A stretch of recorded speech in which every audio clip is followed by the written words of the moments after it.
That is not appropriate. Trump's gonna you. These need to leave. Oh, you need to not talk No, about you that need like to that. leave. What's wrong with you? An Asian piece of Oh my God. A Silicon Valley CEO's anti-Asian rant went viral, forcing Solid 8's Michael Lofthouse to apologize.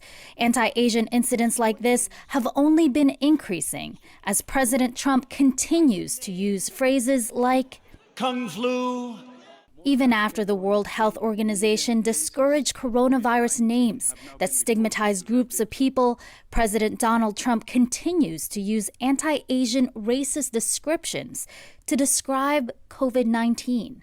It's got all different names. Wuhan. Wuhan was catching on. For conservative Asian Americans who once supported President Trump in 2016, how are they reconciling the support of the president and his use of racist words? For that, we spoke with Cliff Lee, the executive director of the National Committee of Asian American Republicans. He was also on the Asian Pacific American Advisory Committee for the 2016 Trump-Pence campaign. It concerns us more that the crowd actually chanted about the Kung flu virus. And certainly the president worked with it. Kung flu, yeah. Kung flu. Asian Americans are the fastest growing voter demographic. They make up 5% of the nation's eligible voters. And while they mostly lean Democratic, nearly a quarter of all Asian American voters went Republican in 2016. The numbers may seem small, but they could have an outsized impact in a close election. And while Lee initially voted for Trump in 2016 because of policies like tax cuts and deregulation, he's concerned that the rise of anti-Asian incidents have hit close to home. His 7-year-old daughter was bullied in school. A boy in the school is telling other boys that my daughter is from China, so stay away from her.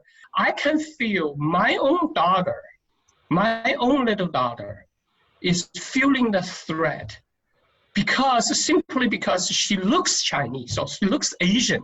Stop AAPI Hate has been tracking anti-Asian incidents around the country. From March 19th to June 24th, they received more than 2,000 reports of discrimination that includes verbal harassment, physical assault, and being coughed on. Professor Russell Jung launched the organization and has seen a correlation between Trump's anti-Asian words and a spike in anti-Asian incidents.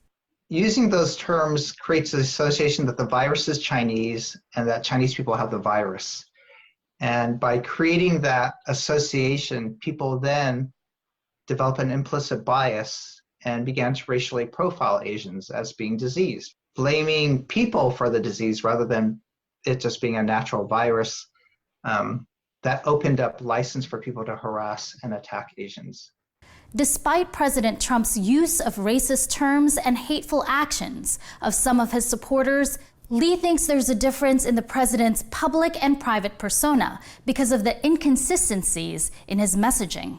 I have always feel that the President Trump himself is not a racist. It is a campaign year. Sometimes he has to work with the crowd. Lee told Newsy his members aren't as enthusiastic in this 2020 election as they were in 2016.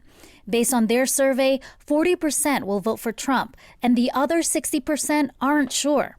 We're 4 months away from the election, and the organization has yet to decide if they will back Trump this November. We want to see how president be able to unite the country. We cannot have a divided country.